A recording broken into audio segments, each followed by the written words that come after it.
For those of you who've been following me for a while, you'll know that I've been seeing a chiropractor for the last couple of months. So originally, my problem was that I had pains in my lower back.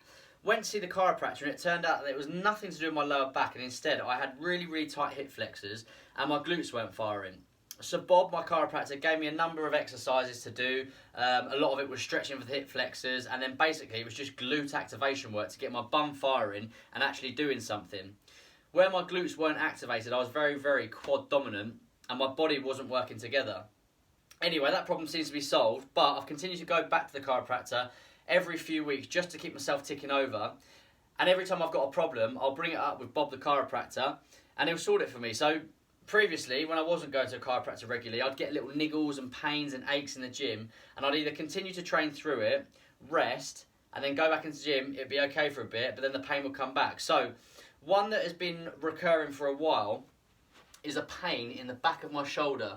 So typically I'll feel this whenever I'm bench pressing or shoulder pressing, and basically it's a really, really deep ache. It's not a sharp pain, but it's enough to stop the exercise after a few reps. So I told him about this, and as well as doing ultrasound and things like that on it, I've had a bit of acupuncture in there. He's given me some exercises. So basically, your shoulder is a really, really mobile joint. When you look at the movement you can do with it, it's a ball and socket joint, and you can basically do so many different moves with it. So you've obviously got your biceps that go up into your deltoid, then you've got your posterior, anterior, mid-deltoid, the same at the back. You've got your triceps that run into it, then you've got your lat, all sorts, trapezius, rhomboid. It's really, really well connected. So we can't neglect the smaller exercises to build the stability of that muscle up. Anyway, I have to admit, I'm one of these people who will just get on the bench and start benching, and I do big movements. I'm doing a lot of 5x5 lifts at the moment, so I'm doing heavy weights, low reps, just trying to build my strength up. But I've kind of neglected the smaller accessory movements, and that is why the back of this is hurting. So a number of my friends have got the same problem, and I just want to share the information that I've been given, and hopefully it can help you. So there's one exercise that I've been given to do daily, and it's just to build up the stability of that joint. And as I say, it feels 100 times better already. I haven't got the pain in the back of my arm anymore, and it's just a really, really simple exercise. So there's a number of ways you can do this. I've just got a band. You can also do it on the cable machine in the gym, and you can also do it with a dumbbell. I'm going to show you all the different variations, but because I've got this in my hand, I'm just going to take you through how to do it with the band. So what you want to do, attach it to the door. I'll just circle it round once. Shut that, my housemates can probably hear me talking. Right, so we're just going to pivot the elbow. Hold on to your piece of elastic like that. And you're going to, yeah, as I say, pivot the elbow. So bring it out for a count of 2. And then what you want to do to build up the muscle is really, really slow down the eccentric movement, which is the one coming back towards your body. So you're going to go out for a count of 2. 1, 2. And then really, really slow that down on the way back in for 10. So 1, 2, 3, 4, 5, 6, 7, 8, 9, 10. And then you're going to repeat that 15 times. Remember to pivot through the elbow, so keeping it close to the body. And then 2 seconds out and really, really slow that down on the way back in. I've been told to do this 15 times on each arm per day, and I've been doing it for probably 10 days now. And yeah, I haven't really rested it, but I've been doing shoulders and chest together once a week. So I've been doing push, pull, legs.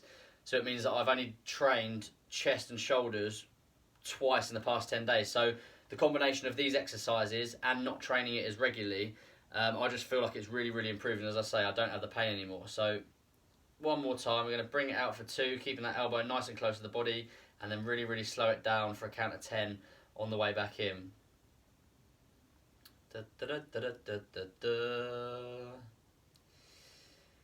Right, so as I said, you can do that with a band, or you can do it on the cable machines.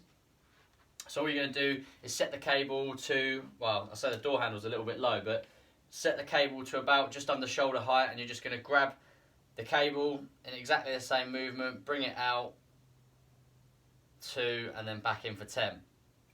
The other way you can do it is with a dumbbell. I don't happen to have a dumbbell on me, so let me just grab anything to try and show you.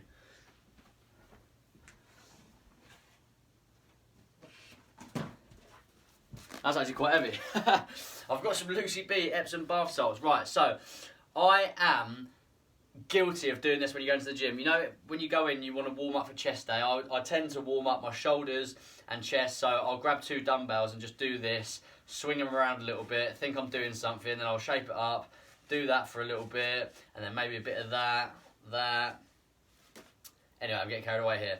Anyway, so the way you build the muscle up around your shoulder is in the eccentric movement. That's why you slow it down loads on the way back in.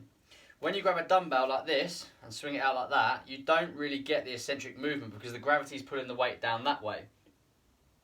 Whereas when you've got the band, it's pulling it back to the door, so the eccentric movement is working the muscles around the shoulder. So if you don't have access to a band or the cable machine at the gym, you can do it with a dumbbell. But what you want to do is just change your body position and lay down on your side. So you want to get, as I say, the eccentric movement coming back down, so you want to feel the weight there. So if you lie on your side and do it, you can slow that movement down like that, and you'll be working the same muscle. So grab your dumbbell or your Lucy B Epsom bath salts, start up here, again, using the shoulder as a pivot, and just really, really, really slow that down on the way.